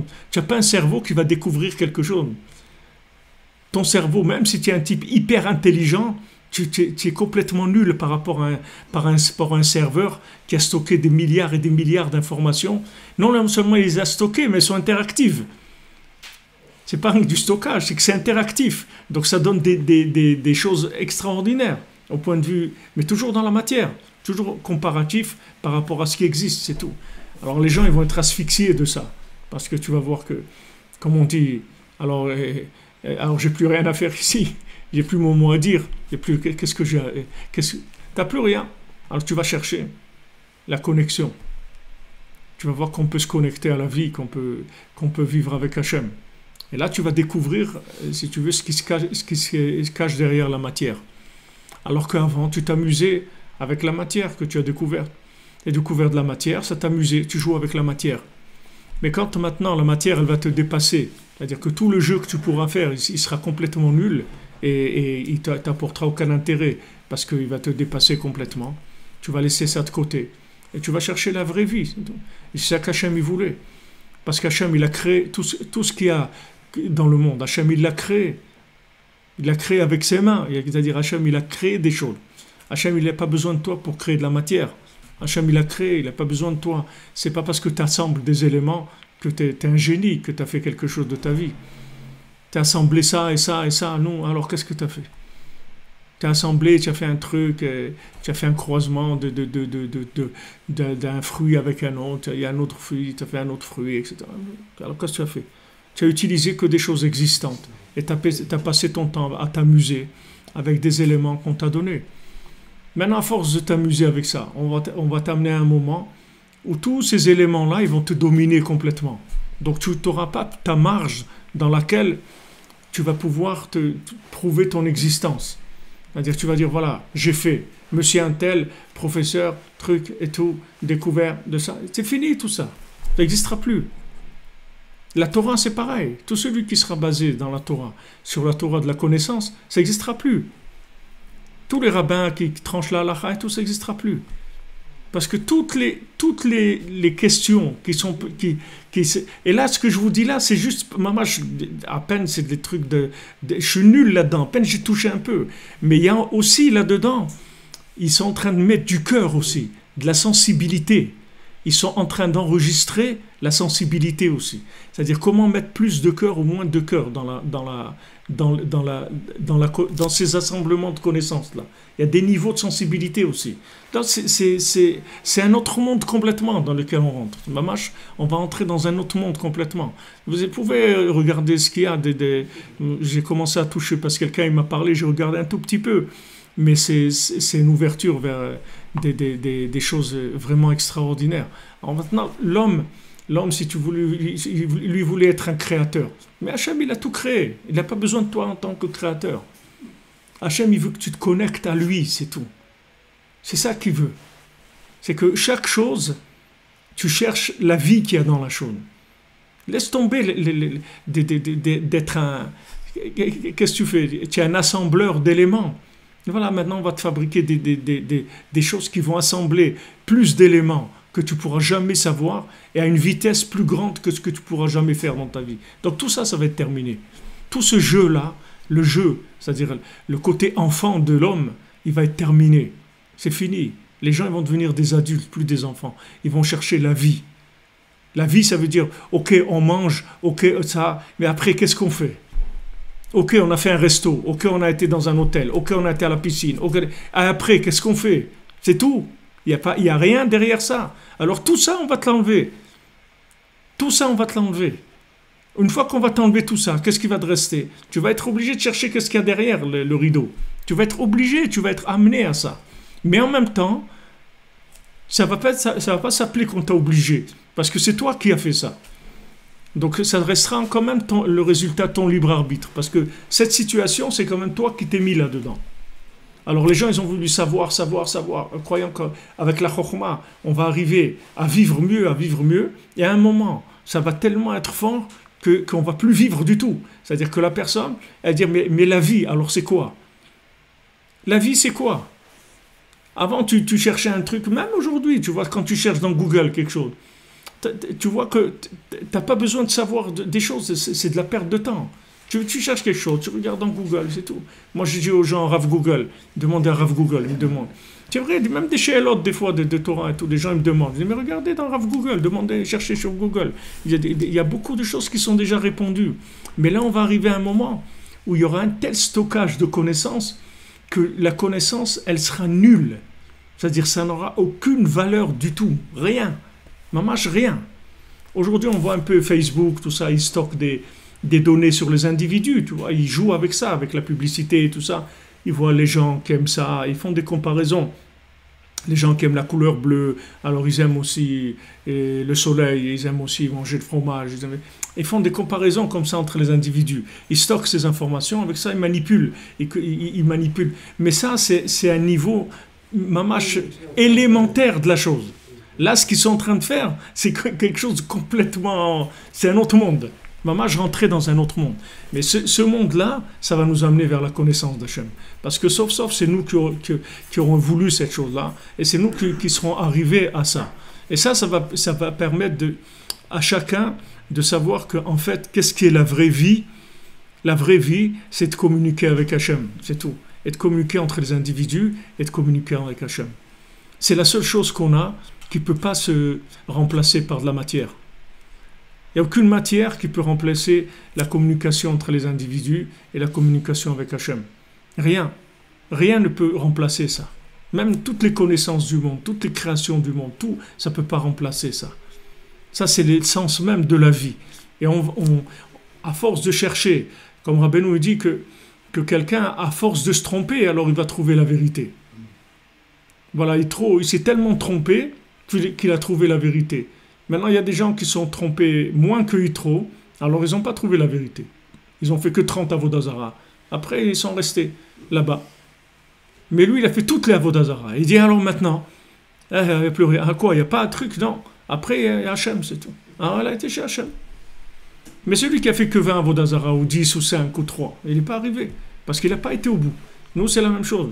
C'est-à-dire cette folie dans laquelle on rentre. C'est-à-dire cette folie de la connaissance virtuelle, comme ça, des éléments de Chorma qui sont en train d'être stockés à des... C'est des choses incroyables, mais dans tous les domaines. Vous allez voir, lisez sur ça, c'est un truc, ça rend fou. C'est-à-dire, tu me dis, jusqu'où ça, c'est-à-dire, ça va aller. C'est-à-dire, la maîtrise de ce monde, c'est-à-dire de la connaissance de ce monde. Ça va complètement enlever le goût de la bêtise, si on veut. Parce que sauf, on n'est pas là pour ça. On n'est pas là pour ça. On n'est pas là pour faire de l'assemblage de matière. On n'est pas là pour ça. C'est pas ça notre but. On est là pour découvrir Hachem, communiquer avec lui, à travers la matière. Alors, si vous prenez, par exemple, si vous prenez à Pessah, et puisque maintenant on est dans Pessah, vous prenez la matzah. La matzah, c'est quoi de la matzah? C'est du pain dans lequel l'air de ce monde, il n'est pas rentré. Il est rentré un minimum pour que ça s'appelle du pain. Mais pas plus. Maintenant, la matzah, c'est plat, c'est-à-dire il y a un minimum dedans, il y a presque pas d'air dedans. Et la matzah, Rabbeinu te dit, c'est de la Elokout, c'est de la divinité. La galette, c'est que de la divinité. Pourquoi?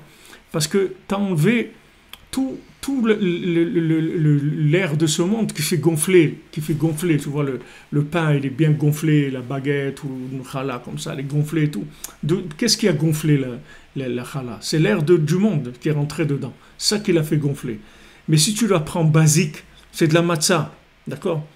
Maintenant, la matzah, ça s'appelle, comment on appelle la matzah? Lechem oni. C'est-à-dire, c'est un pain de pauvre. D'accord? C'est un pain de pauvre. Pourquoi? Il est pauvre. Il est pauvre en gonflette, c'est-à-dire en air de ce monde. Il est pauvre. Mais en fait, les Chachamim ils te disent, c'est pas lechem oni, c'est lechem asher onim alav dvarim arbe. C'est un pain, on va parler, qui va nous faire parler beaucoup. C'est-à-dire, on va répondre à beaucoup de questions. Onim, ça veut dire oné, ça veut dire tu réponds. C'est-à-dire tu réponds à des questions. C'est-à-dire c'est pas un pain pauvre, c'est un pain qui va te permettre de répondre à beaucoup de questions. Maintenant, les questions, ça vient de quoi? C'est-à-dire, ça vient de la pauvreté mentale. C'est-à-dire c'est ça qui fait les questions. Pourquoi quelqu'un a des questions? Parce que sa façon de voir les choses, elle est pauvre. C'est-à-dire il n'a pas l'esprit assez large pour avancer, alors il est bloqué, il a une question. Maintenant, ce pain-là, pauvre, il va te répondre à toutes tes questions. Toutes les questions que tu as. Parce que toutes les questions que tu as, en fait, ils viennent de la pauvreté qui a été créée par la gonflette de ce monde. C'est-à-dire, quand l'air de ce monde, il est rentré dans ton pain, c'est ça qui t'a rendu pauvre. C'est-à-dire que tu t'es mis à aller là parce que ça a gonflé. Alors tu as été attiré par ça. Tu dis, je vais faire ça, je vais faire la révolution, je vais créer un parti politique, je vais faire de la musique, je vais faire des trucs. Ok.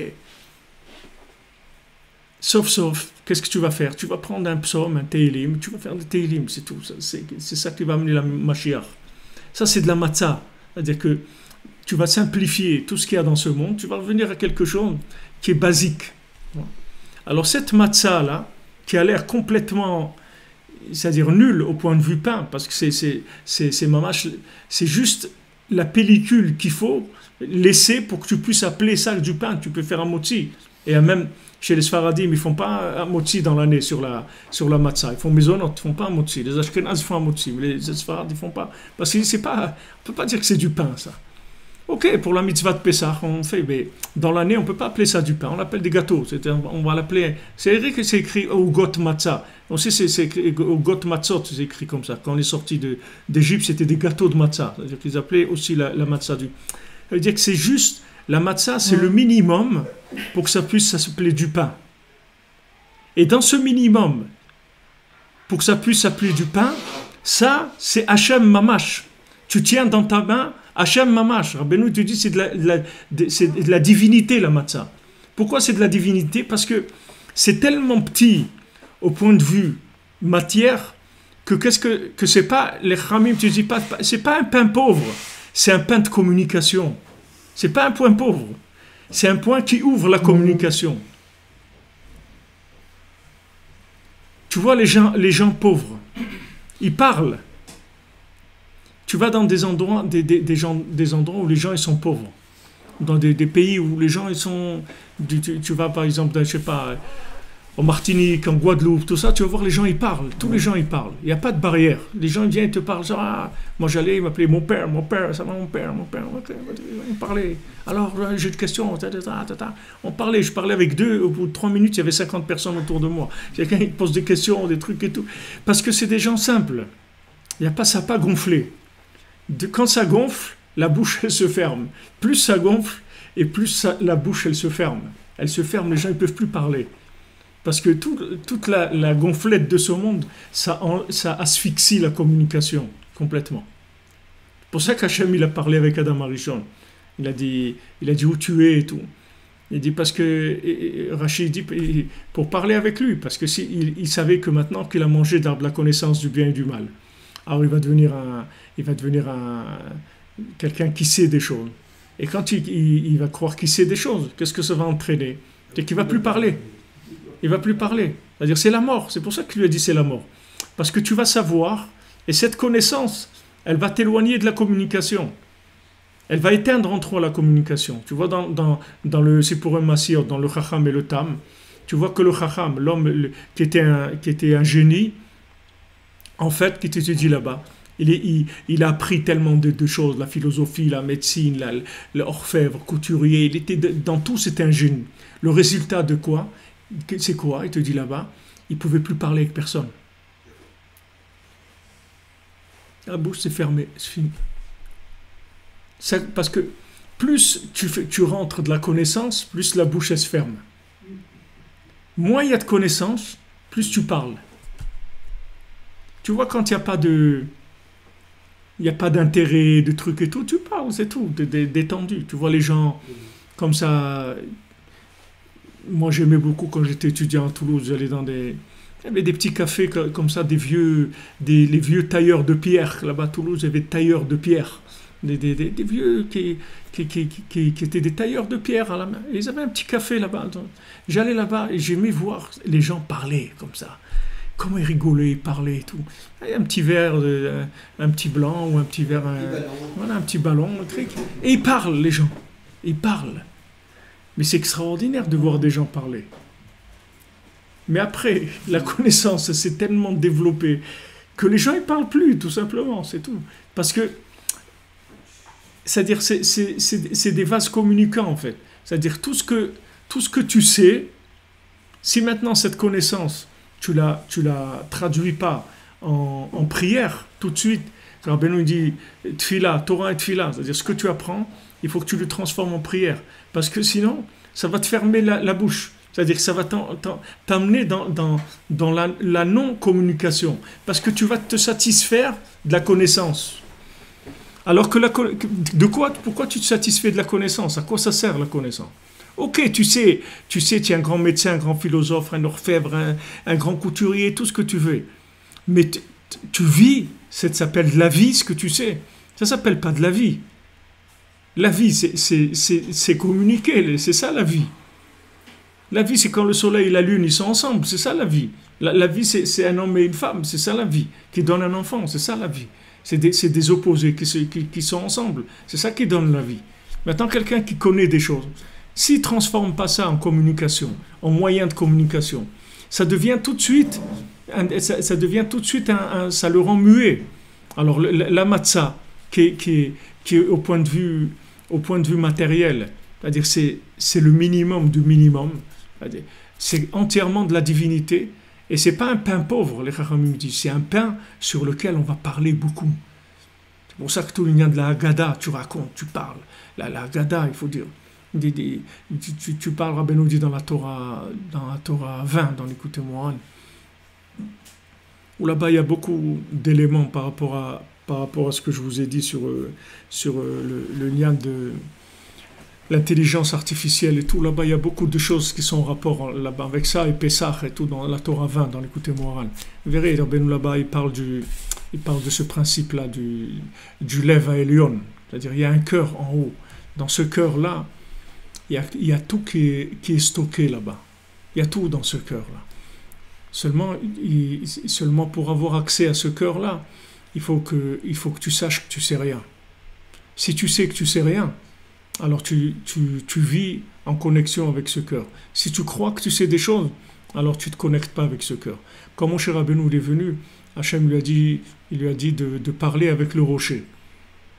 Et Moshe Rabbeinu, il a tapé le rocher. Alors qu'Hachem lui a dit, tu vas utiliser ton bâton pour réunir le peuple. Tu vas réunir le peuple avec ton bâton, mais après tu parles avec le rocher. Et quand Moshe Rabbeinu il a tapé le rocher, donc tout s'est arrêté. Pourquoi? Parce que il a amené une Torah qui n'était pas une Torah qui est venue par la communication, par le Lev à Elion, par le cœur d'en haut. Il a amené une Torah qui est venue par la connaissance de l'homme, c'est-à-dire le fait que l'homme est capable de savoir des choses, d'analyser des choses. Alors il a créé une Torah d'intelligence de l'homme. Tandis qu'Hachem, il ne voulait pas qu'elle vienne de là, la Torah. Hachem, il voulait que la Torah, elle vienne du Lev à Elion, du cœur qui est en haut, dans lequel il y a toute la connaissance. Il voulait en fait que la Torah elle soit orientée vers ce principe-là de vie, c'est-à-dire que ce soit une Torah qui vienne de la communication, pas une Torah qui vienne de connaissance. Comme on dit, qu'on raconte dans la Haggadah qu'ils étaient Rabbi Akiva et Rabbi Tarfon, ils étaient Mesoubim, c'est-à-dire que leurs élèves ils sont venus, ils leur ont dit ça y est, c'est déjà le matin, alors venez maintenant, on va prier. Mais c'était de la Torah de discussion, c'est-à-dire que les gens ils parlaient entre eux. C'était ça le principal. C'est-à-dire que cette Torah elle jaillissait de la discussion, de la communication entre les gens. Alors là-bas dans cette Torah, Rabbeinu il parle de ça, du Lev à Elion, il parle d'avoir tapé le rocher, il parle de la Haggadah aussi, et il parle du fait pourquoi qu'on dit la Haggadah, on dit à voix haute. Rabbeinu dit que la Haggadah, on l'a dit à voix haute, parce que tout le lien de la Haggadah, c'est un lien de communication. C'est-à-dire tout lien de raconter, c'est pour faire participer. Quand on raconte une histoire, les gens y participent, tous les gens ils sont intéressés. Une histoire, wow, tous les gens, ça les branche une histoire. Et vous allez enseigner quelque chose de plus théorique, il y a des gens que ça va intéresser, d'autres pas. Mais une histoire, en général, ça intéresse tout le monde. Parce que c'est vivant, c'est du vécu, c'est du mouvement. Ça parle à tout le monde se sent concerné par une histoire, parce que c'est quelque chose de vécu. Alors, Rabbeinu là-bas, il explique, bien sûr, Be'amkut Gdola, il y a là-bas de quoi faire une yeshiva pour toute la vie, hein, sur cette Torah, et comme toutes les Torahs du côté moral, mais cette Torah 20 par rapport à tout ce que je vous ai dit aujourd'hui, il y a de quoi passer la vie entière sur cette Torah, et encore, c'est pas même une vie entière, on va pas arriver à trouver tout ce que Rabbeinu a voulu dire là-bas. Mais il parle de la Haggadah, et il dit que le lien de Haggadah, c'est aussi le lien de communication, d'alliance, Vehigid lahem et berito, Rabbeinu dit là. Il leur a dit son alliance. Alors, le lien de Vehigid lahem, c'est-à-dire les Hagid, ça veut dire, mais c'est le lien de la Haggadah. Les Hagid, Higid lahem et berito, c'est-à-dire le lien de la Haggadah, c'est le lien de l'alliance, c'est le lien de la communication. Donc, Hachem, dès qu'Adam Arishon, il a mangé de ça, il a dit tout de suite, il faut qu'on parle. Il faut que je parle avec lui tout de suite, parce que sinon, c'est le clash, c'est fini. C'est la fin. Parce que dès qu'il va sentir le goût de la connaissance, il ne va plus avoir besoin de parler. C'est fini. Quand est-ce que les gens ils commencent à se taire? Et quand ils savent. Tu vois un enfant, il parle tout le temps. Il parle tout le temps. Parce qu'il ne sait pas. Mais dès qu'il commence à savoir des choses, il commence à avoir un plaisir de la connaissance, de savoir des choses. Il tourne dans sa tête. Il n'a pas besoin de communiquer. Et la connaissance, c'est l'opposé de la vie, en fait. C'est l'opposé de la vie. C'est pour ça que qu'à Pessah, on n'a pas le droit de mâcher ou de rametz. Tu n'as pas le droit, la moindre réflexion, de mâcher ou, de mâcher, même une mesure qui n'est pas une mesure, c'est-à-dire un brin, un cheveu de Hametz, tu n'as pas le droit. Aucune réflexion. Parce que si tu veux sortir, c'est Pesach, la bouche qui parle, c'est tout. Pesach, ça veut dire la bouche qui parle, Rabbeinu dit. Tu veux Pesach, tu veux sortir, c'est la bouche qui parle. C'est avec ça qu'on sort. Et la bouche qui parle, c'est le contraire de l'esprit qui pense. Chaque fois que tu penses, ça te ferme la bouche. Chaque fois que tu ouvres la bouche, tu n'as plus besoin de penser. Plus besoin, tu vis. Tu n'as pas besoin de penser. Penser, c'est pour des morts, c'est pas pour des vivants. Quelqu'un qui vit, qu'est-ce qu'il a besoin de penser? Il n'a pas besoin de penser. La pensée, c'est pour des gens qui sont... C'est pour des gens qui sont dans le coma ou dans le truc. Mais des gens qui sont vivants, ils n'ont pas besoin de penser. Ils vivent, c'est tout. Donc maintenant, la formule de la sortie d'Égypte, c'est-à-dire l'esclavage. Qu'est-ce que c'est l'esclavage d'Égypte? Nous dit les Chachamim. C'est les questions qu'ils avaient.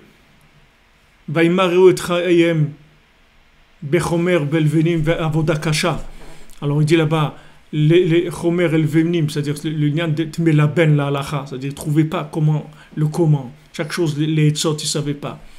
Et Avoda Kasha, ils avaient des questions, beaucoup de questions. C'est ça l'esclavage. L'esclavage, c'est l'esclavage de la connaissance. C'est ça, et si tu veux, ce que les gens ne savent pas, ce que Rabbeinu t'apprend, c'est que le cerveau et la parole, ils utilisent la même batterie.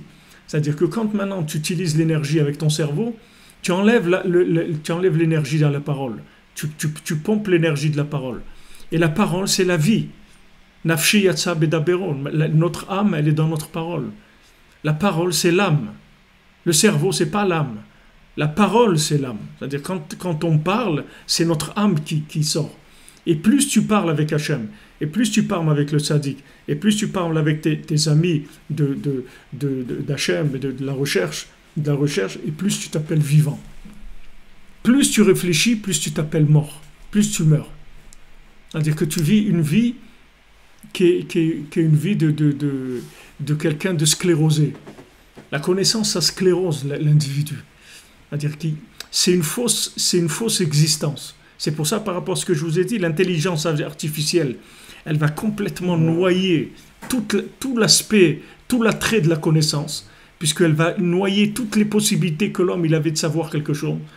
Il n'y a plus rien à savoir, il n'y a plus rien à découvrir, il va se sentir nul en connaissance. Et justement, quand il va arriver à ce point-là, il va commencer à parler. Il va faire que parler. Il va faire que prier. Il va faire que communiquer, que parler, parce que c'est la seule chose qui lui restera. Il n'aura plus rien. Et là, c'est là où la vie, elle va commencer Béhémet. C'est ça, Yetziat Mitzrayim. Ça, Yetziat Mitzrayim. Ezrat Hashem. Chag Sameach. Chag Sameach. Bonne continuation.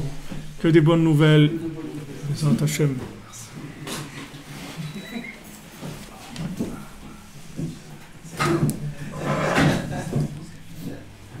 On s'est trempé dans le futur. Qui est à présent.